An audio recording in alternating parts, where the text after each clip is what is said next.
itong ganito kasarap na cake dessert na patok ihanda sa anumang okasyon.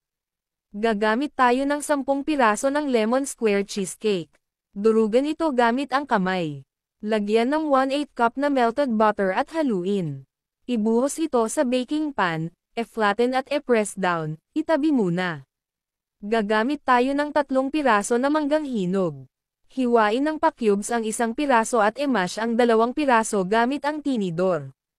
Gagamit din tayo ng 1 sachet na white unflavored gulaman, 2 malaking lata ng evaporated milk, 1 lata ng condensed milk at 1 pack ng all-purpose cream. Ibuhos na dito ang mga dinurog na mangga at haluing mabuti hanggang ma-well incorporated ang mga sangkap. Lutuin ito over medium to low flame, tuloy-tuloy itong haluin hanggang sa kumulo ang mixture. Ibuhos ito sa baking pan at hayaang lumamig within room temperature. Ilagay sa ibabaw ang hiniwang pa-cubes na mangga at i-chill ang cake dessert ng 1 oras bago i-unmold. Napakasarap!